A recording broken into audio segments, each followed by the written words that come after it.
Bismillah, Assalamualaikum warahmatullahi wabarakatuh. Alhamdulillah, wassalatu wassalamu ala rasulillah wa ala alihi wa sahbihi ajma'in, amma ba'du. Kaifa haluk? Bagaimana nih kabar teman-teman semuanya? Ibu berharap semoga kita semua, baik ibu dan keluarga ibu maupun teman-teman dan keluarga teman-teman, selalu mendapatkan perlindungan dari Allah. Pada pertemuan kita hari ini, kebetulan ini pertemuan pertama ya. Bab pertama kita akan membahas tentang hukum makanan dan minuman. Pasti kita sering makan kan? Sering minum juga. Itu mah setiap hari ya. Gak mungkin kita gak makan ya, gak mungkin kita gak minum. Merasa lapar, merasa haus, kita makan, kita minum. Bagaimana sih hukum makanan dan minuman? Nah, hukum asal makanan itu adalah halal atau boleh dimakan sesuai dengan firman Allah Subhanahu wa taala dalam surat Al-Baqarah ayat 29.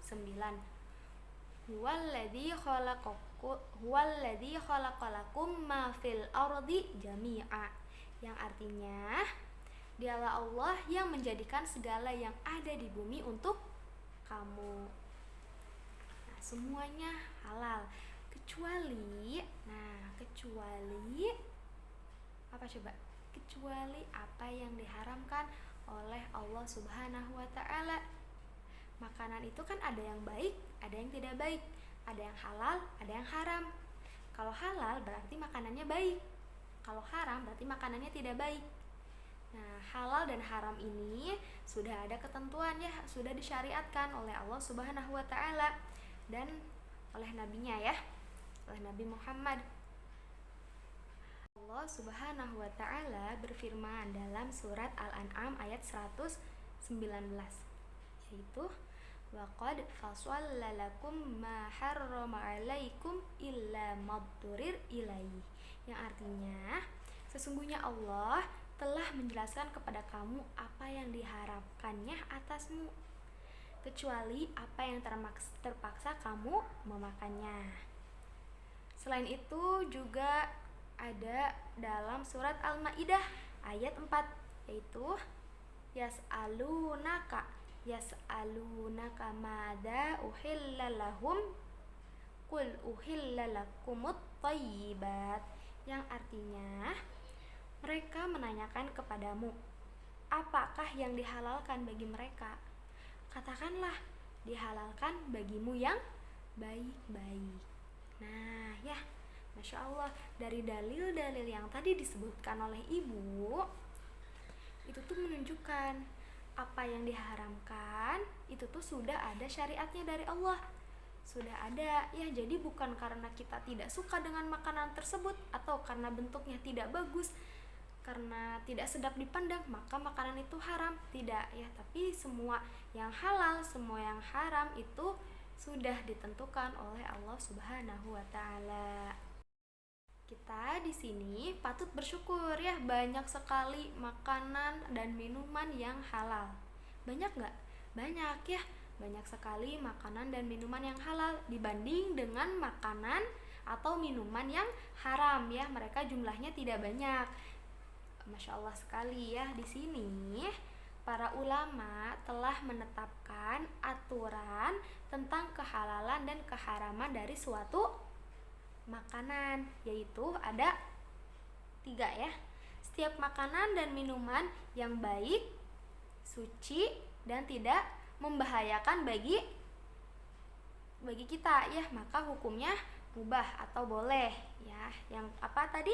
Yang baik, yang suci, dan tidak membahayakan. Jadi ada 3 jenis ini. Selainnya, kalau misalkan makanannya buruk, najis, dan membahayakan bagi kita ya, maka hukumnya haram. Itu kan berasal dari 2 jenis ya, ada yang dari tumbuhan, ada yang dari hewan. Nah, yang dari tumbuhan itu halal, seperti umbi-umbian, kacang-kacangan, dedaunan ya, asalkan tumbuhan tersebut tidak mengandung racun. Yang racun nggak boleh dimakan ya, jelas itu dilarang. Dan yang kedua yaitu dari hewan. Nah, dari hewan ini ada 3 macam. Yang pertama, hewan yang hidup di air, hewan yang hidup di darat, dan satu lagi hewan yang hidup di air dan di darat, seperti kura-kura dan kepiting. Nah, yang pertama yaitu hewan yang hidup di air. Semua hewan yang hidup di air halal untuk dimakan, meskipun tanpa disembelih sebelum dimakan. Seperti ikan dengan berbagai macam jenisnya ya. Nah, begitu pula dengan bangkai hewan air, boleh dimakan selama tidak berubah bentuk dan baunya.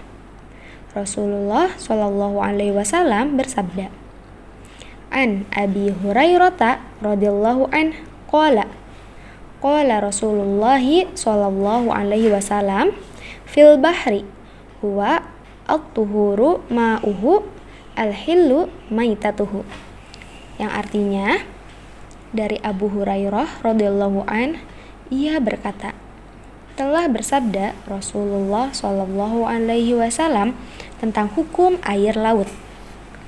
Air laut itu suci dan halal bangkainya. Hadis riwayat Abu Daud, Tirmizi, dan Ibnu Majah. Ada beberapa hewan air yang haram untuk dimakan, yaitu yang mengandung racun dan juga hewan air yang buas. Contohnya seperti ular, ikan yang beracun, dan juga hewan air yang kotor dan menjijikkan seperti katak. Dan juga buaya ya, buaya kan dia termasuk binatang buas, jadi tidak boleh dimakan.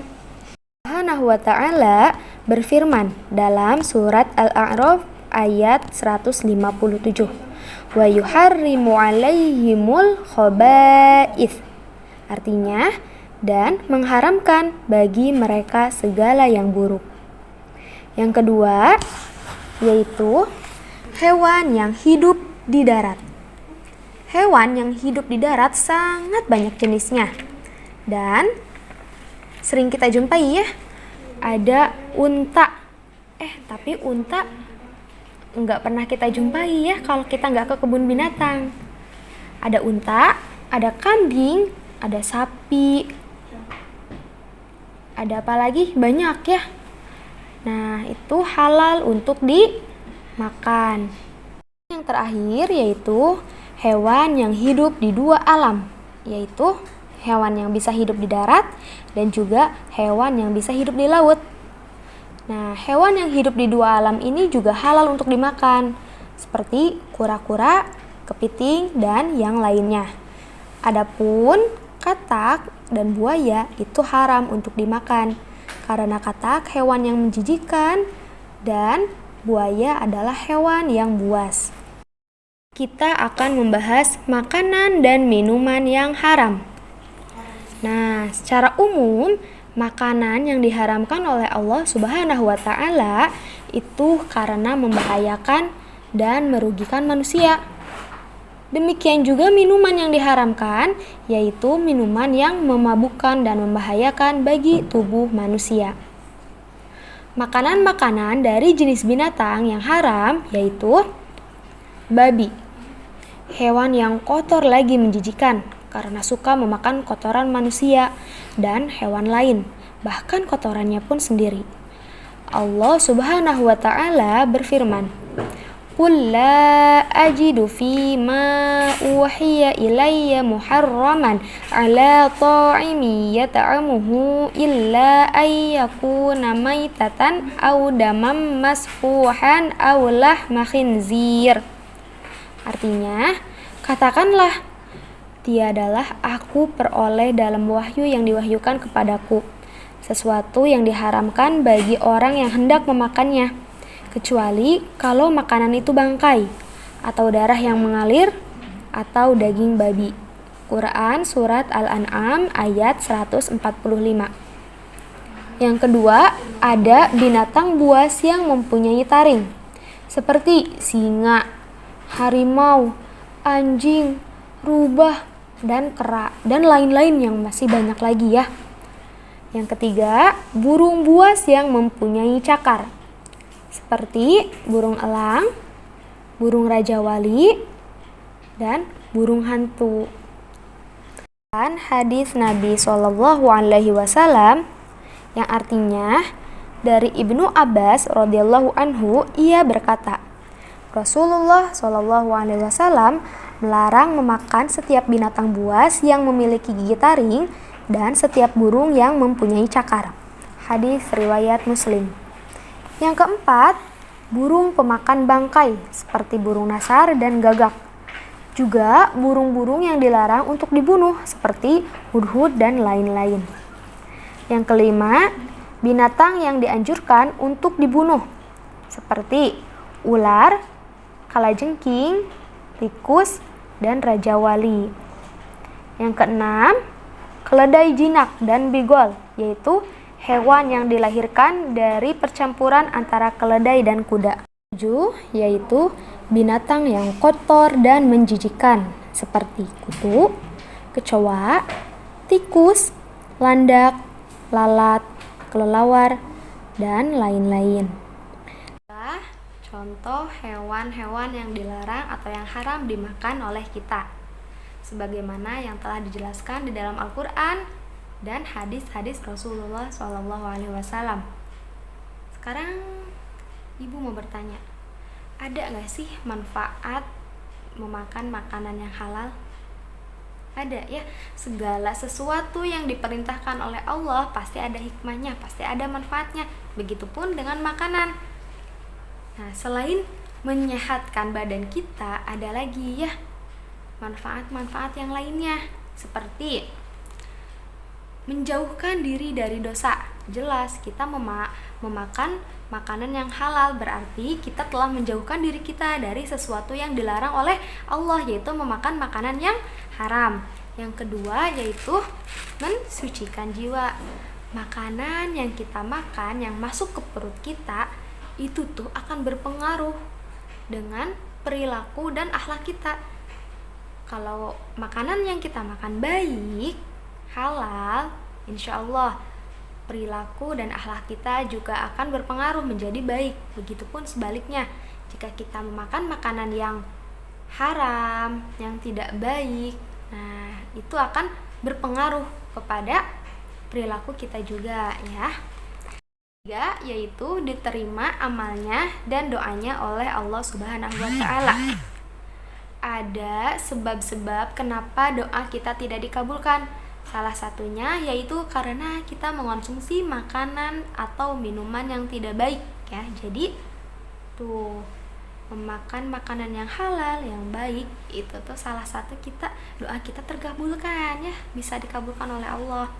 Yang keempat, mendekatkan diri kepada Allah Subhanahu wa Ta'ala. Yang kelima, tubuh menjadi sehat dan berkembang dengan baik ya. 6, terhindar dan sembuh dari sakit. Insya Allah, makanan yang halal, makanan yang baik itu mengandung vitamin, nutrisi-nutrisi yang baik bagi tubuh. Jadi kalau kita sakit, insya Allah bakal cepat sembuh dan terhindar dari sakit-sakit yang lainnya, insya Allah ya. Dan yang terakhir yaitu mendapatkan kesehatan tubuh yang prima. Masya Allah ya, tuh kita tuh wajib bersyukur banyak sekali ya makanan dan minuman yang halal.